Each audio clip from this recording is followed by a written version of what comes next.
Assalamualaikum warahmatullahi wabarakatuh. Pada kesempatan kali ini saya akan menginformasikan informasi terbaru yang harus diketahui oleh KPM PKH dan BPNT, yaitu penyebab PKH dan BPNT tidak cair atau saldo nol sampai sekarang.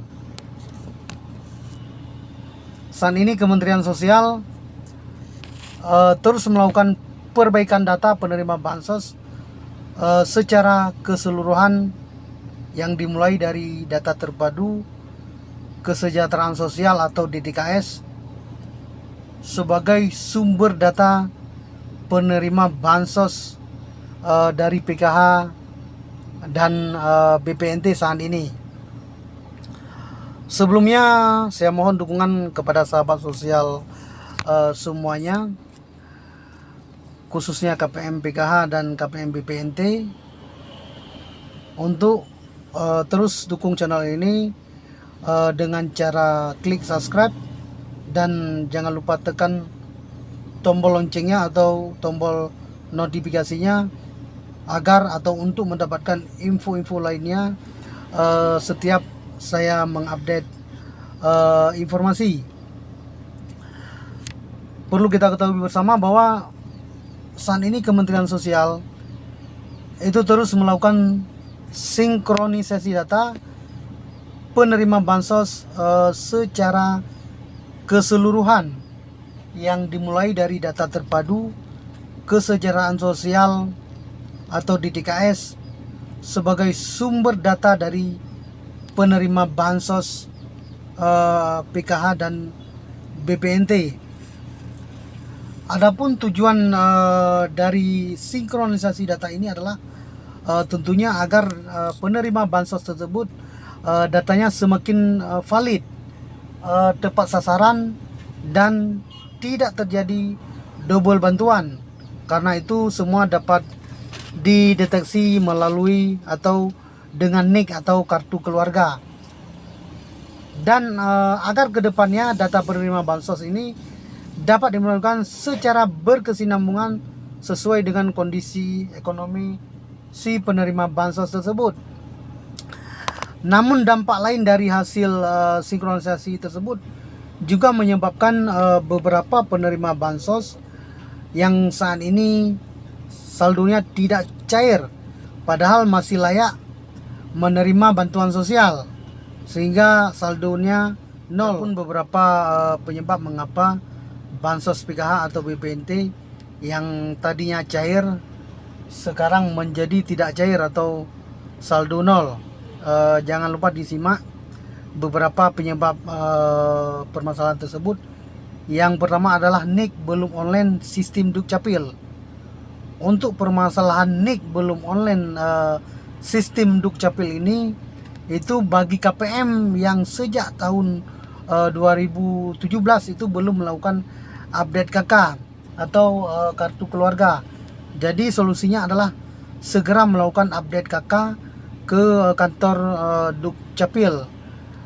Kemudian yang kedua adalah terdaftar dalam DTKS tetapi tidak terdaftar sebagai penerima bansos.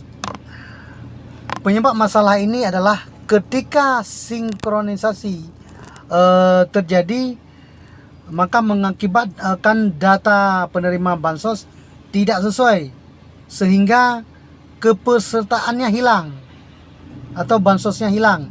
Ini kebanyakan terjadi pada KPM PKH yang validasi tahun 2021. Solusinya adalah mengajukan permohonan kembali kepada operator SIKNG di Dinas Sosial Kabupaten atau kota agar datanya diajukan ulang sebagai atau diajukan kembali sebagai penerima PKH atau BPNT itu melalui aplikasi SIKNG. Itu nantinya menjadi usulan dari daerah. Kemudian yang ketiga adalah NIK atau belum terdaftar dalam DTKS. Di sini DTKS bisa dikatakan sebagai data induk kemiskinan. Data induk kemiskinan yang mana syarat penerima bansos harus terdaftar di dalamnya, yaitu syarat mutlak orang bisa masuk DTKS adalah harus benar-benar warga miskin. Jadi jangan pura-pura miskin. Jika masalah bansos tidak cair karena belum masuk DTKS, maka solusinya adalah mengajukan permohonan kembali ke operator CNG agar datanya diajukan atau diajukan ke dalam DTKS melalui itu aplikasi CNG. Kemudian selanjutnya pengajuan tersebut menunggu proses sampai itu disetujui oleh Kemensos, dan pengajuan bansos ini juga membutuhkan waktu dan proses sampai dengan disetujuinya oleh Kementerian Sosial. Kemudian yang keempat adalah belum perekaman EKTP. Ini juga menjadi salah satu penyebab bansos menjadi tidak cair, yaitu karena belum memiliki EKTP. Solusinya adalah itu langsung ke kantor Dukcapil untuk melakukan perekaman EKTP. Bagi yang sudah 17 tahun tapi belum melakukan EKTP, maka NIK tersebut akan dibekukan dan tidak bisa dilakukan pemadanan di CNG Kemensos. Itu wajib bagi ART penerima bansos baik PKH maupun BPNT untuk melakukan perekaman EKTP yang sudah berumur 17 tahun ke atas. Karena saat ini semua data ART harus sesuai. Karena apabila tidak sesuai dan tidak diperbaiki akan berpengaruh juga terhadap penyaluran bantuan sosial, sehingga terjadinya saldo nol. Kemudian yang kelima itu adalah perbedaan antara penerima bansos dengan data Dukcapil. Ini sering terjadi, banyak sekali terjadi pada KPM. Itu perbedaan NIK. Perbedaan NIK nama atau ejaan, tempat tanggal lahir dan alamat antara data bansos dan data Dukcapil menjadi salah satu penyebab itu bansos tidak cair.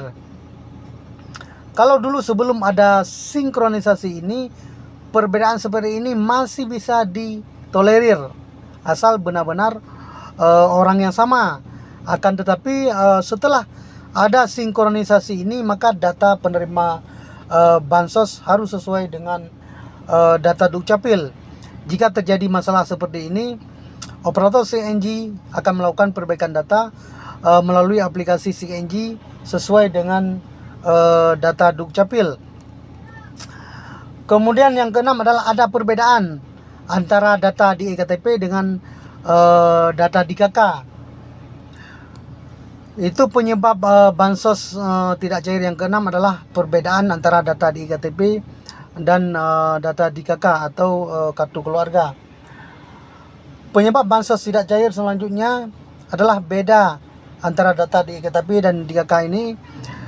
Itu terletak pada NIK, nama atau ejaan dan tempat tinggal dan alamat. Jika terjadi masalah seperti ini, solusinya adalah datang ke kantor Dukcapil untuk menentukan data mana yang dipakai untuk mengajukan agar keduanya EKTP atau KK datanya harus sama. Selanjutnya KPM, PKH atau BPNT itu melakukan konsultasi dengan operator CNG. Itu operator CNG yang melalui akun supervisor. Bagi KPM PKH itu boleh diminta bantukan kepada pendamping sosial PKH untuk wilayah masing-masing agar dicek di data bansos. Jika sudah sama dengan data Dukcapil terbaru, maka itu tinggal menunggu prosesnya. Akan tetapi jika antara data bansos dengan data Dukcapil terbaru berbeda, maka perlu pengajuan ulang di aplikasi CNG seperti yang saya sampaikan sebelumnya, yaitu nanti akan menjadi atau masuk usulan dari daerah. Kemudian terdeteksi double bantuan. Penerima bansos itu ditetapkan satu kakak, satu penerima bansos.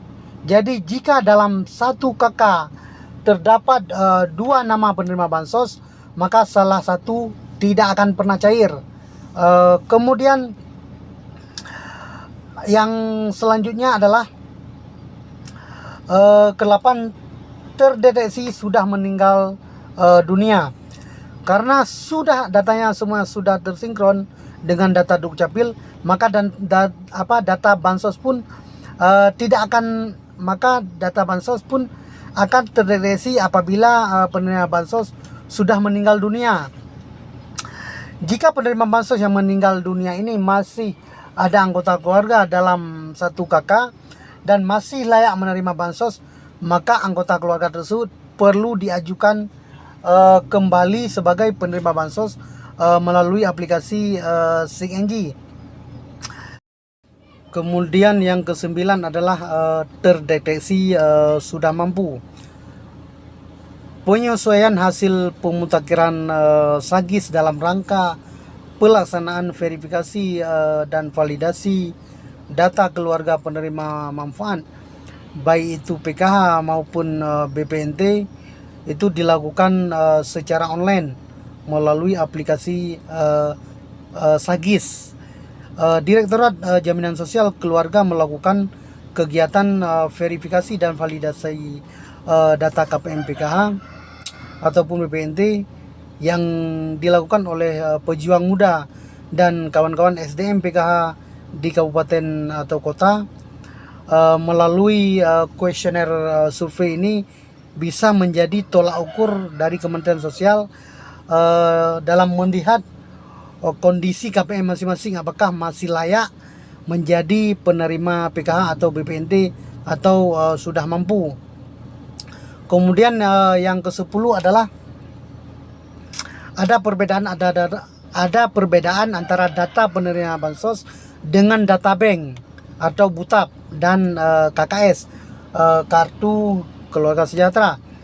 Untuk masalah yang biasanya terjadi karena dulu ketika pengajuan burekol atau buka rekening kolektif ke Bank Himbara, datanya salah, nama dan NIK, nomor induk kependudukan, sehingga data di BUTAP dan di KKS yang terbit juga akhirnya salah. Perbaikan data di aplikasi SIG hanya merubah data bansos dan tidak merubah data di BUTAP ataupun KKS yang telah terbit. Pada akhirnya ketika penyaluran bantuan sosial baik itu PKH maupun BPNT, sistem mendeteksi perbedaan data tersebut sehingga terjadinya gagal bayar. Itu harus diingat oleh KPM PKH dan KPM BPNT. Kemudian di sini yang perlu saya sampaikan atau yang harus digarisbawahi atau yang harus diketahui baik itu KPM PKH maupun BPNT adalah yang tidak cair bantuannya itu segera dicek permasalahannya. Cara cek permasalahannya adalah itu di SIG-NG. Bisa langsung datang ke Dinas Sosial Kabupaten atau Kota dengan membawa fotokopi KTP atau KK, atau bisa juga melalui pendamping sosial PKH untuk dicek di SIG-NG Dinas Sosial. Itu dicek melalui akun supervisor SIG-NG. Jadi permasalahannya semuanya akan terdeteksi seperti yang saya sebutkan tadi, adalah apakah ada kesalahan. Apapun kesalahan itu bisa dicek melalui aplikasi SIG-NG, yaitu melalui akun supervisor SIG-NG Dinas Sosial Kabupaten atau Kota. Kemudian mungkin hanya ini sedikit dari saya, semoga bermanfaat. Bila informasi ini bermanfaat, silakan dibagikan kepada yang lain. Terima kasih kepada sahabat sosial semuanya. Semoga bansosnya segera cair dan permasalahannya segera terselesaikan. Billahi taufiq wal hidayah. Assalamualaikum warahmatullahi wabarakatuh.